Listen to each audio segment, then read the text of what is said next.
हुसैनाबाद हरिहरगंज विधानसभा से भाजपा प्रत्याशी कमलेश कुमार सिंह की सभा में केंद्रीय मंत्री चिराग पासवान शामिल हुए। इस दौरान उन्होंने कहा कि राजद जेएमएम कांग्रेस ने झारखंड को खतरे में डाला है और राज्य के गरीबों का पैसा लूटा है। उन्होंने मतदाताओं से भाजपा को समर्थन देने की अपील की और राम मंदिर निर्माण के लिए भाजपा के योगदान की तारीफ की। उन्होंने कहा कि हुसैनाबाद से उनके पिता रामविलास पासवान जी का गहरा लगाव रहा है। वह हमेशा हुसैनाबाद आया जाया करते थे। उनके साथ बचपन में वह भी आते थे। हुसैनाबाद से उनका पारिवारिक संबंध है। इस दौरान उन्होंने कहा, मैं अपने पिता स्वर्गीय रामविलास पासवान के संघर्षों की कसम खाकर कहता हूं कि जब तक चिराग पासवान जिंदा है तब तक आरक्षण और संविधान पर कोई आंच नहीं आएगी। हमारे प्रधानमंत्री नरेंद्र मोदी जी की है।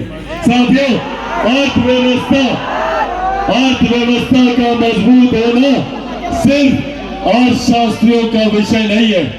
जब देश की अर्थव्यवस्था मजबूत होती है तो राज्य का राजस्व बढ़ता है।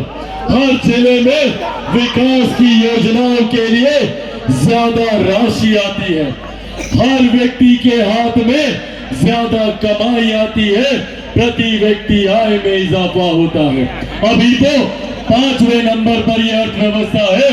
अगले साल जब तक हम लोग चुनाव में जाएंगे, ये अर्थव्यवस्था दुनिया की तीसरी सबसे बड़ी अर्थव्यवस्था बनने जा रहा है। भारत, ये देश प्रधानमंत्री जी की महत्वपूर्ण जानकारी आप सबके साथ साझा करने के उद्देश्य के साथ मैं यहाँ आया हूँ।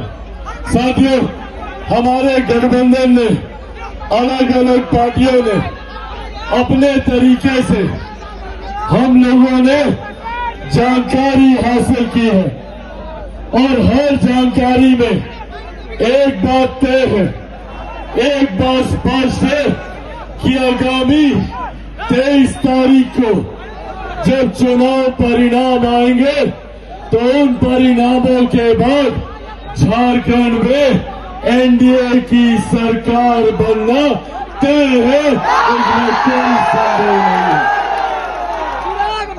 पर ऐसे में जब यहाँ पर एनडीए की सरकार बने तो हुसैनाबाद विधानसभा के हमारे विधायक एनडीए के विधायक होने चाहिए।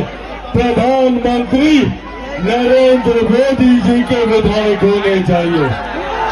ये जिम्मेदारी हम सबके ऊपर है और ऐसे में हम लोगों के लिए ये गर्व की बात है कि हम लोगों के बीच एनडीए के प्रत्याशी के रूप में एक ऐसे साथी और हमारे प्रधानमंत्री नरेंद्र मोदी जी के एक ऐसे सिपाही कमलेश जी के रूप में हम लोगों के बीच मौजूद है, जिन्होंने दिन रात सिर्फ और सिर्फ हमारे विकास के लिए कार्य किया, जिन्होंने विपरीत